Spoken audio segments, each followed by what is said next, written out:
Tip Talks. So I'm very excited to bring this show to you guys, and I think that you're gonna really, hopefully, enjoy this one in particular. So we're gonna have a good time today. We're gonna again tell some truths like we do on this show.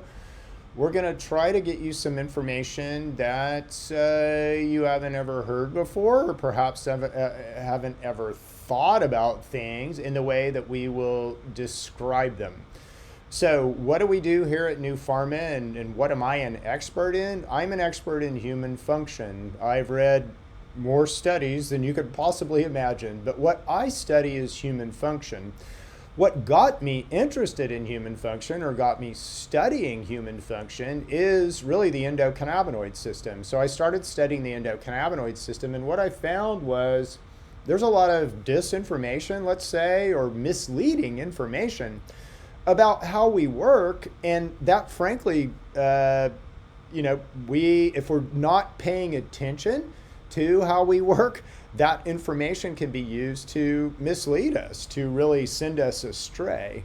Oh, and I don't have the camera on, so let's get the camera so you guys can see me blah-blahing. Yeah, hi everybody, there I am right there. So we will have a video portion of these podcasts, but we'll also have a audio version. So again, there might be things that you see that you're not obviously going to hear on the audio. I'll do my best to try to describe, if I'm showing you something or we're describing something that someone might be seeing via YouTube. So we'll try to make this as, let's say, customer friendly as possible. Again, the point here is to get information to you guys. I've acquired a lot of knowledge, let's say, over the years. And that knowledge is useful, to say it minimally. I believe that my knowledge is of God. I believe that, I started off patenting everything, and I'm not doing that anymore because I don't really think that's what you do with knowledge. So we'll figure out some other way to support ourselves with the knowledge that I have. But the knowledge that I have is to be freely given to you. So along those lines, let's talk about statins, and let's talk about cholesterol. So to me, again, I don't want to bias you right off. We'll talk about this at the end, about how the variability, let's say, around cholesterol has been used really to fool you and to create a little mini medical model that has resulted in being very lucrative for the people that created it. So the sort of information about what is and what isn't, critical with cholesterol, and then your need for statins based on that information, and the selling you of statins, again, our insurance pays for that. So, if you're taking statins, guess what? Not only you are paying for those statins, I'm paying for those statins, as is anyone who has an insurance policy paying for those statin drugs. So it's nice you get them for $5, but again, a lot of the offset there comes from a lot of other people from a big insurance pool. We don't really think about things that way, but maybe we should. So first of all, every time we do one of these quickies, and I'll try to do enough of these quickies where we're covering, 90%, let's say, of human ailments, of things that can go wrong with us.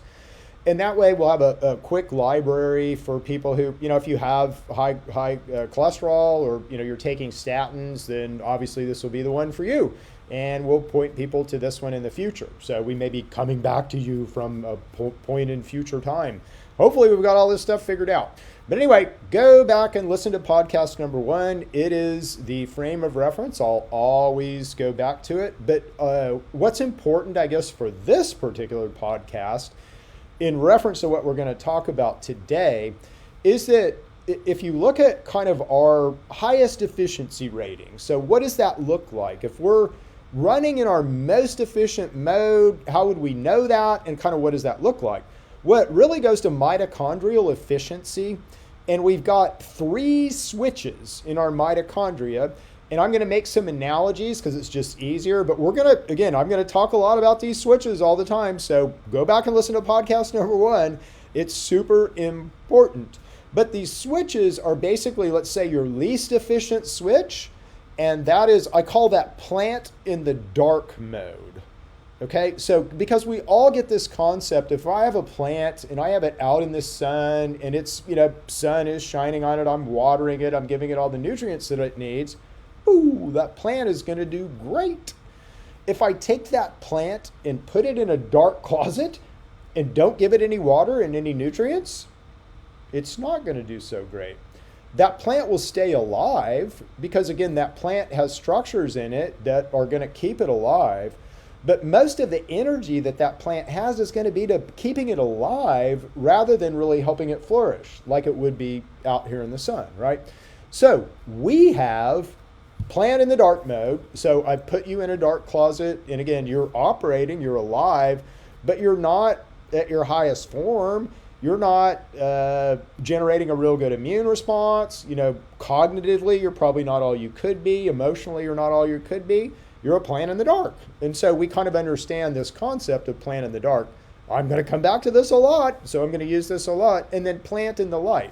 Now, the cool thing is any plant we've got in the dark, it might be in there subject to all kinds of disease and all kinds of stuff. We take that guy out of the closet and we move him out into the sunshine.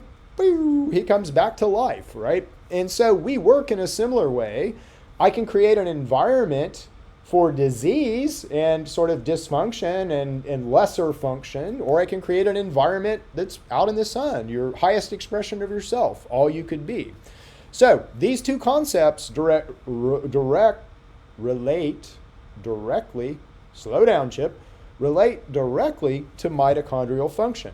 So if you're running your mitochondria on glucose on a water-soluble substrate, that is our plant in the dark mode. If you're running your mitochondria on fats that we store and store as fatty tissue, that is our out in the sunshine mode. Now, we affect these two modes by our behavior, and this is super important. If I eat a meal for 5 hours, I go in a dark closet. I go and plant in the dark mode. And again, we're supposed to. That is when you sort of pull in, you're conserving energy, and you're beginning to do something called, you enter an anabolic state. So you start building things. So if you're sick, you're going to build immune mediators. If you need tissue repair, you're going to start building tissue repair. You're going to start building things. And we do this for 5 hours after we eat a meal. And a meal is kind of the determining factor. So when you eat, you'll flip to this state. You'll start running on sugar. You'll start basically optimizing and storing fats. By the way, this is why none of us can't lose weight. If you eat more than 5 hours or drink that Coke or energy drink between meals, your body is storing fat. You're not going to burn any. That's just the way you work. So for 5 hours after you eat a meal or drink a Coke or drink that energy drink, your body will be storing fat, not burning fat, but your body will also be building. So it will be in the process of building, repair, however you want to think about it, right? So, but building, or the scientific term for that is anabolic. So we will be building things. We'll be putting together molecules and building things. 5 hours after we eat, we flip. We go into a much more efficient state, our plant in the sunshine state. We begin to break down things. So we begin to be more catabolic, and we begin to break down these kind of master precursors that we have and use them to run our body and do all kinds of functions inside of our body. Now, super important that we go through these two stages, and honestly, our body is more efficient. It's way better in catabolic than it is anabolic. Okay, so that's just kind of the way that it is. We work kind of from these master precursors, and then we break them down, which is a catabolic exercise. So, what are master precursors? Any fat you can stick on a triglyceride, each of those fats will form a separate endocannabinoid, by the way. So any fat you can stick on a triglyceride, master precursor. You build many chemical mediators, endocannabinoids, lots of stuff from the fats that you stick on a triglyceride. Cholesterol, again, applicable to our conversation today, is a master precursor. And again, you build a lot of things from cholesterol. So your body, at least, just if you look at it kind of like how it's working and what it appears to want to do, it appears to want to take these master kind of precursors, these big long molecules, and store them, and then use them when we're in catabolic states, right? Break them down and be able to use them to run our bodies.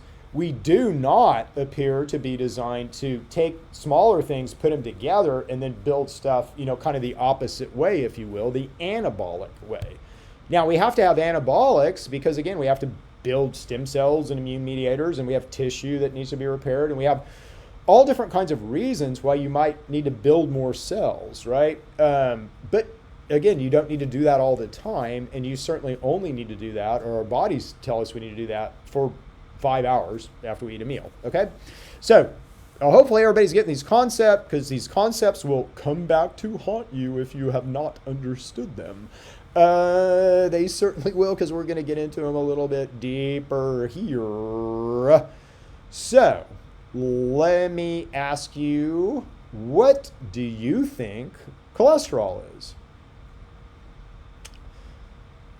Confused answer number 1, confused answer number 2, confused answer number 3. Chaos and confusion are the tools of whom? Yeah. So anyway, I'm kind of like, I'm an interesting guy. So if I see chaos and confusion, it's like, oh, that's something they don't want me to understand. I think I'll go figure that out, right? So there's a lot of chaos and confusion around cholesterol, but let me break it down for you. So again, cholesterol is something that is super important to building in our cells, in our bodies. So 40% of your brain, well, no, actually it's more than that, I think. I think 40% of your cholesterol is the right number. I have it written down. You guys can look this up. You can tell me if I'm wrong. That's even funner. Everybody likes to do that. So I'll say roughly 40% of the cholesterol in your body is in your brain. So when you need to build cells, cholesterol is like your little toolkit, right? So it's got all the wood and structural things, that if you're thinking of building a house, it would be your material delivery. So cholesterol is your materials that you need to be able to build cells, to repair things, to do things inside of our bodies. So cholesterol is a super important structural element that we use to build cells. Cholesterol is also a master terpene. Yeah.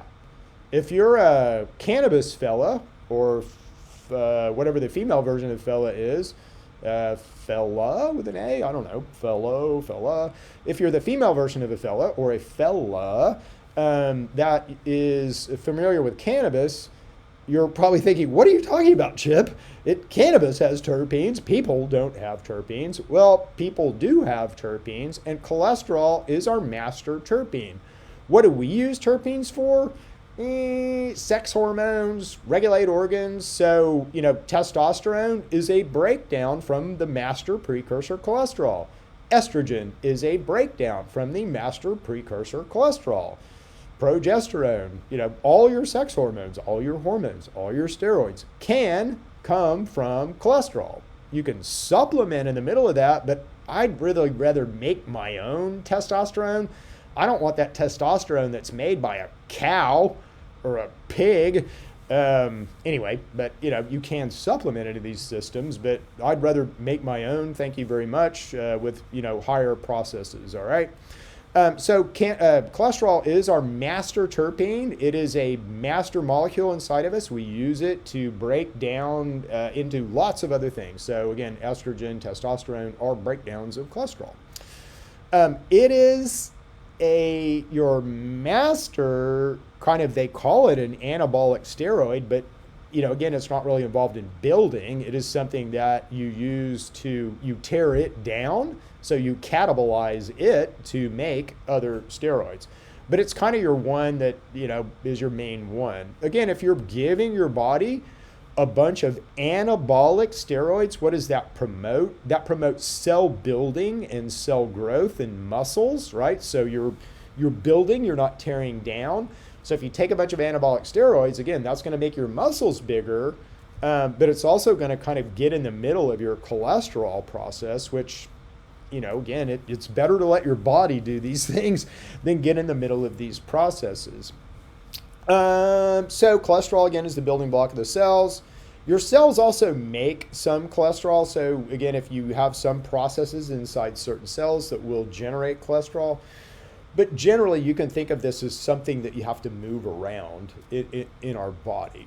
So let me ask you some quick questions just based on where we're at right now. Oh, there's more. Believe me, we're going to get into this deeper because I have some solutions for you. So if you have high cholesterol, please stick around to the end because I'm going to have some great things to tell you that don't have anything to do with statin drugs. So let me ask you this. So if you work out a lot, so if you do a lot of like, muscle building and things like that, would your cholesterol go up or down?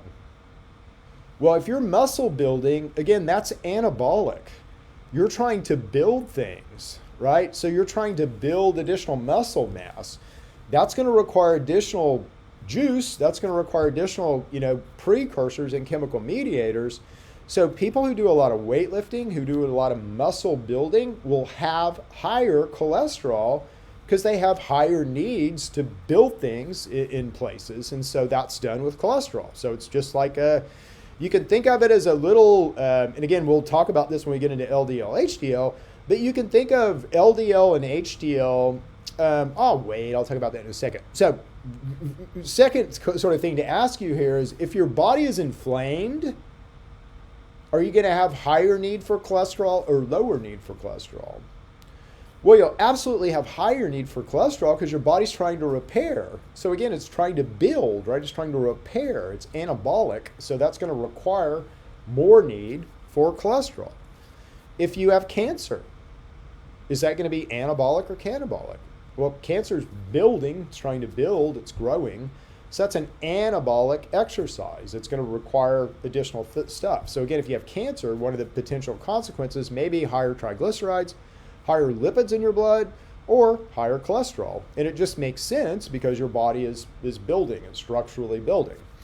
Okay, so transport. I think I've got a really cool analogy for this. So think about you're a home builder, okay? So we're a home builder, and again, we start in on this house, and we have a need for materials. So let's say we're ready for our woodworking or sheetrocking phase. We got to whistle up our materials.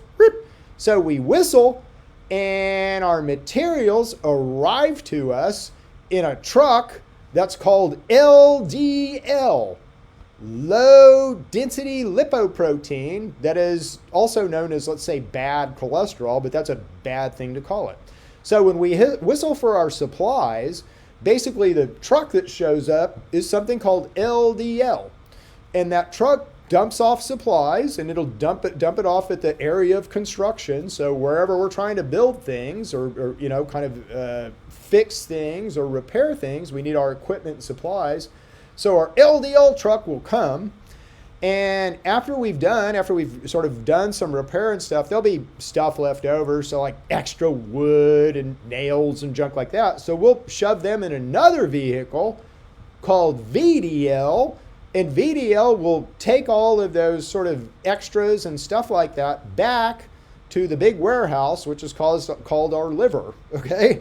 So that's about the best analogy I can come up with, but hopefully that makes some sense, is that, if we have a need to build cells, so again, if you're sick, if you're trying to repair areas, if you're inflamed, if you have cancer, if you're a weightlifter and actually building muscle, you're going to have a need to build cells and build, structures around cells or, repair, right? And so you're going to call up and you're going to say, give me some trucks because I need material. And guess what that looks like on a cholesterol test?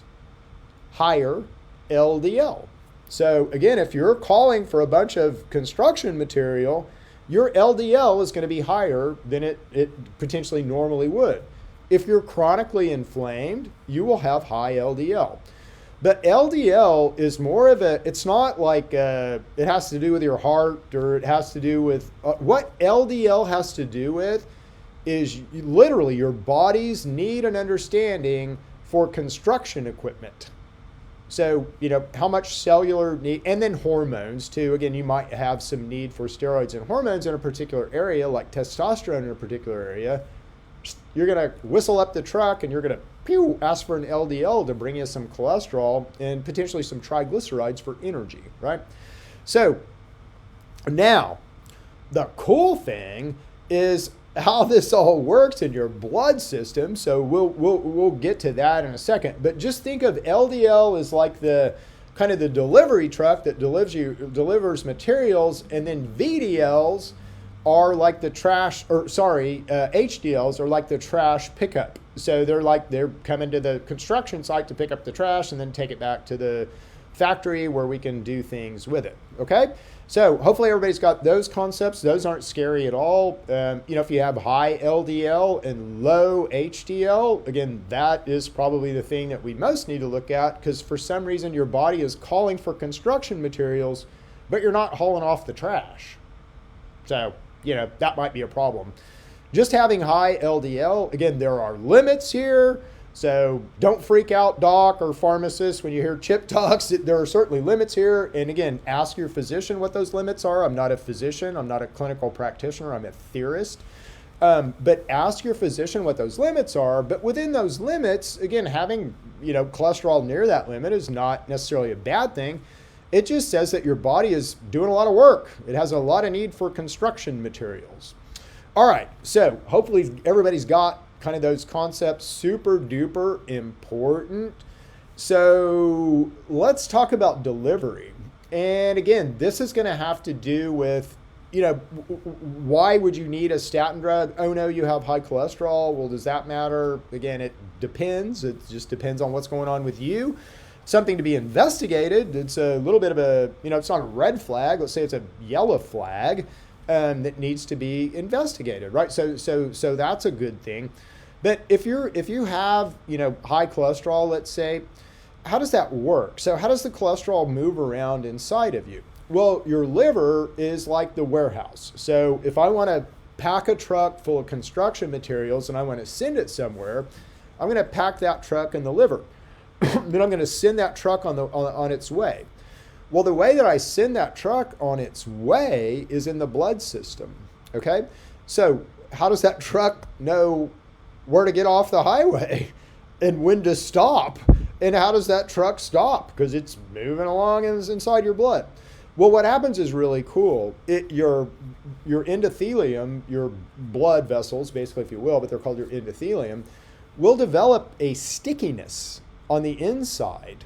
And so literally that cholesterol, and it's called plaque, so you can read all about plaque. And I've left you guys some references. So if you're listening to this at home or in the car or wherever you might listen to it to, or you're watching it, there's some video references and there's also some paper references, but you might look at some of those, and there's some good animations on how plaque is formed and, how you, when you're bleeding too much and you do all that, coagulate. Yeah, so there's some good animations on that, but it's kind of the same thing as you form this stickiness. And again, this little cholesterol truck's coming along and he goes, oh, I'm going to stick right there because I know that that's where it needs to be. So that's one way that he delivers cholesterol in your body. So you stick, again, those areas of stickiness can become dysregulated and get too big. That's when plaque, kind of starts cutting off circulation in a blood vessel. But again, those areas are easy to dissolve too. And there's lots of natural processes that help do this. There are natural processes that get in the middle of all of these things. And again, as you understand herbs and how they work, natural products and how they work, they can be used to, slow down, speed up, change, alter any of the things that I'm talking about. So by the end of all of this stuff, I hope you guys will know all this stuff. You'll be as good of a mechanic as I am. That would be my hope. Okay, so again, your blood also works in the same way with immune mediators. So if you have let's say, you have an area that's injured in your body, how do you get immune mediators to that area? Well, they don't just go there. You've got to move them around in your blood. And then again, within your blood, you create a stickiness and those immune mediators will stick to that area. And then they get basically moved into the area of, that you're trying to repair or defend. But that happens in your blood. It also can happen locally, right? So anyway, how you work, right? Human function. That's what we study here. So, what can go wrong? Gee, a whole lot of things. But we need to understand through all this context, plant in the dark mode and plant in the light mode and how those relate. Okay?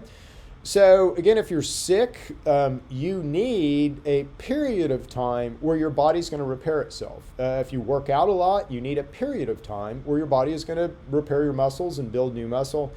If you're inflamed chronically, or if you're fighting off an illness, whatever, you need a period of time where you build, anabolically build. And again, the way that that relates to metabolism is a state called fed. The way that that relates to mitochondria is our least efficient, is plant in the dark mode. So when you're in anabolic mode, when you're building things, you're in a dark closet. You're not out there in the sunshine, okay? When you flip, and again, you flip to a fasting state, that is a mitochondrial flip. There's literally a switch called AMPK. AMPK is really fun to research just on your own. So AMPK and how it relates to human health.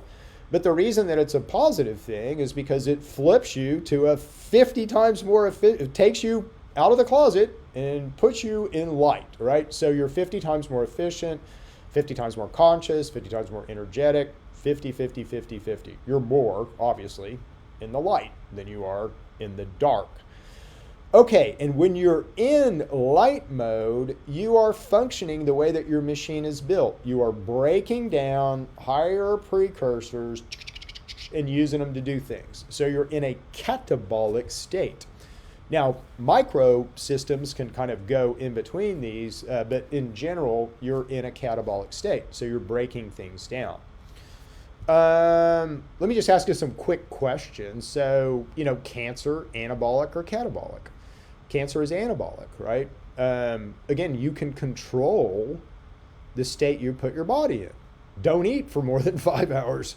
You will go in a catabolic state. Your body will start breaking things down rather than building them up. Will that cure your cancer? No. But it may help basically your body begin to defeat that cancer, not let it proliferate so much, bunch of different things, okay?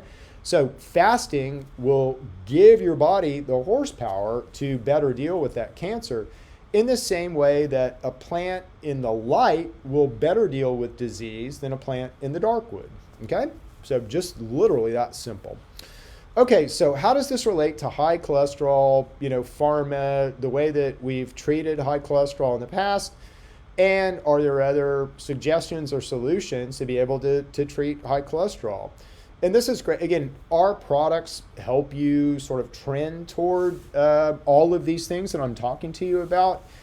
You can certainly supplement into these systems and cause bigger changes, but that's kind of got us right where we're at, right? So trying to supplement into systems we don't understand and not understand the consequences has honestly created a lot of the human disease that we see. So, a lot of what we do see is created. And again, I'll tell you the statin kind of business model and, what they've done, and then we'll talk about a way to treat this naturally. So in the 80s, I guess it was, and this was pretty well known. I mean, as I just look at human function and knowing what I know about cholesterol, it's a variable. So again, if you're in an anabolic state, your cholesterol is going to be higher because you need more construction material. You got to whistle up more trucks, right? If you're in fed, your cholesterol will be higher. If you're in fasting, it will be lower because you're breaking things down. You're breaking down cholesterol. You're not building things with cholesterol.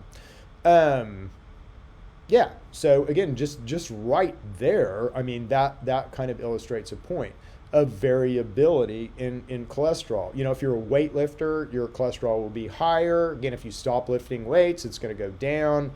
So there's a lot of variability, and there's a variability in cholesterol on a daily basis. Again, if you eat a meal, your cholesterol will change. That's what I'm telling you. So for 5 hours, you'll have a cholesterol change, and then it will get lower. So it will get higher for 5 hours, and it will get lower after 5 hours, after a meal. It's that variable.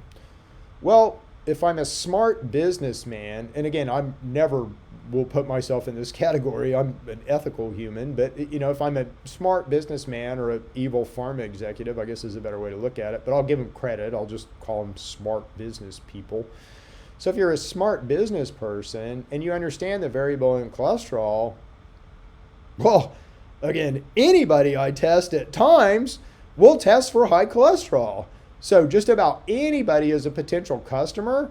Wow, that's nice. So anybody I can sell statins to, just depending on kind of your general health at the time I test you.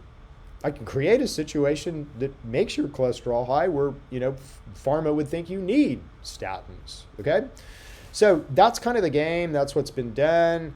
Cholesterol is a good indicator of health, but you have to have all the nuance behind what cholesterol is that really I've just given you in this podcast.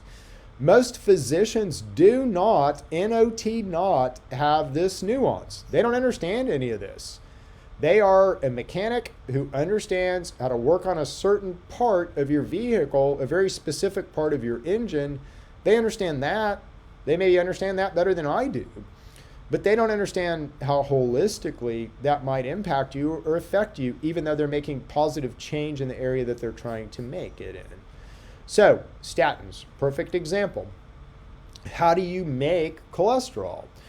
Well, you have a kind of what mitochondria do or how mitochondria work is they use something called the Krebs cycle for fuel. And you can, input into the Krebs cycle different things and get different things out. But one of the outputs of the Krebs cycle is something called HMG or HMG-CoA. You compete for something called CoA with several different processes. But cholesterol, the process of building or synthesizing cholesterol, is you use something called HMG-CoA. And it's a process off the Krebs cycle, so it's a super citric acid cycle, but it's a super duper high process in our body. Again, you're going to build cholesterol when your cell is in anabolic mode. You're going to build cholesterol basically roughly for 5 hours after you eat. So for 5 hours after you eat, this switch is going to be on to generate cholesterol. But it's called HMG-CoA basically. So you're building HMG-CoA or using HMG-CoA to build cholesterol. Malvanic acid. Malvetic, something like that. But anyway, that is basically that and HMG-CoA are the precursors for cholesterol. So high level stuff. But anyway, your body though, just by eating, you put yourself in cholesterol building. So if I eat a meal or drink a Coke or drink an energy drink, I am going to be building cholesterol. I'm not going to be eating, let's say, or breaking down cholesterol. So if I have high cholesterol and I eat more than 5 hours, my cholesterol is going to get higher. It's not going to help me at all. Okay, is what I'm telling you. If I if I basically stay in fasting as long as I can, so if I just eat kind of one big meal a day, let's say, and fast until the next big meal the next day, I'm burning cholesterol. I'm tearing it down. I'm using it to build other things from. Okay, so if you want to deal with your own cholesterol, you have it within your own power to do. If you want it to go down, just don't eat more than every 5 hours. In fact, try to go as long as you can between meals. Statins do exactly the same thing that I'm telling you. They invoke an enzyme called HMG-CoA reductase, and that enzyme shuts down the process. So again, this is a kind of statins will jump a bodily system and kind of create, at least as the HMG, a situation that looks like we're in a fasting metabolic state that will stop the production of cholesterol. Now, a lot of other things happen when your body wants to be in a state and you're forcing it not to be, that aren't necessarily so good. I think everybody can appreciate that. So again, what's your natural process to stop making cholesterol? Don't eat. Don't eat for more than 5 hours, and your body will stop making cholesterol. As soon as you eat for 5 hours after that meal, your body will start making cholesterol again. It's just the way that you work, and it's just that simple. Okay, so if you're out there and you have high cholesterol, Chip just said a whole bunch of stuff. What does it actually mean? Oh my gosh, tell me what I need to do, Chip. Intermittent fast would be the first thing that you can do. And what is intermittent fasting? That's trying to limit your eating to a 6 to 8 hour window, let's say. Well, first, let me give you this information. Again, this is in episode 1, so this one's getting a little long, so I'll try not to go too far down the rabbit hole with this. But we all know about a bear, right? So again, a bear goes in that cave. Listen to episode 1 for Holly the bear. It's great. It's a fun story. But we all know that a bear goes into that cave, and a bear lives for, 3 to 5 months on zero. They don't eat. They don't drink. They don't do anything. So again, you're not going to starve, boys and girls. You're just not. Starvation is a fugazi. It's a false flag. It's something that's there to scare you. You will get hungry for 24 to 48 hours if you miss a meal and don't eat. So for 24 to 48 hours, you may feel like you're going to starve, but that is just your body's need for sugar. That is just your body's need for glucose. So after 24 to 48 hours, and again, this is I don't think I have this in the references I did, but this is just documented fact. Your body will start using a different water-soluble fuel rather than glucose. It just takes 24 to 48 hours for all the dietary sugars to burn out of you. But after 24 to 48 hours, you'll start using ketones. In fact, ketones will rise in your blood up to 48 hours after your last meal, and they'll kind of stabilize after 48 hours. But you'll use ketones for the organs that want to use water-soluble fuel, like your brain, because it's ionic and it has to use electricity, and your liver, things like that. But they run far better under ketones than they do sugar. Again, for 24, if you are going to fast for a day or 2 days or 3 days or whatever, just know that, and you can read reports of this. It's better to read other people's reports. This is anecdotal for me. I'm going on someone else's evidence. I haven't done this. But the reports are, and again, the science says 24 to 48 hours after you last eat glucose, your body will consume it all, and you'll have a need for ketones. But what you'll feel that as is far, far less of a need to feel like you have to eat, that physical craving for food, let's say. That goes away. So people are able to fast for, months. But anyway, all you got to do to get rid of your high cholesterol is fast. And you can read accounts of these people that do that. So what I'd recommend, though, is this, try to eat in a 6 to 8 hour window. Don't eat anything in between. You can drink water. I like sweet stuff, so I put a little stevia in my water, and that's, plenty good enough to satisfy my sweet, let's say, need. Cindy, my wife, likes citrus flavors, so she puts a little lemon, or you can put a little orange, just a little bit though. You don't want to go over 50 calories, and you don't want to give your body too much sugar, even in the form of a good, like a fruit sugar or any kind of stevia, anything like that, a carbohydrate, because it'll flip you into fed. So you want to kind of be careful.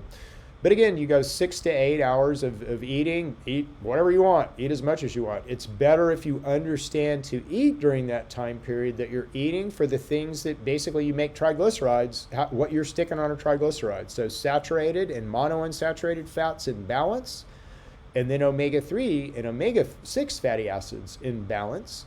So if we eat those things, we don't have much need for a biome. And again, that's just going to translate to better health. So you have this within your control.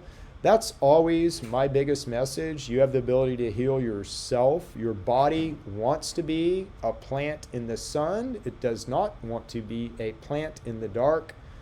Most of us, just by how much we eat and when we eat, live in plant in the dark mode. So hopefully I'm painting you a picture of how much better really you can be, how much better your health can be, how much better you can function as a human. And that's what I want to do. I just want us all to function at our highest selves, our highest processes, to be all we can be. That's why God built this canister, my friends. And God wants us to take good care of this canister so we can be the best things we can be in this reality right now. thank you guys. Hopefully this has been a good one. A lot of people out there suffer from high cholesterol. A lot of people out there are on statins. Again, don't just quit and start fasting. Ask your medical professional. Slowly work off the statins, would be my suggestion. But you have your solution, my friends. See you guys.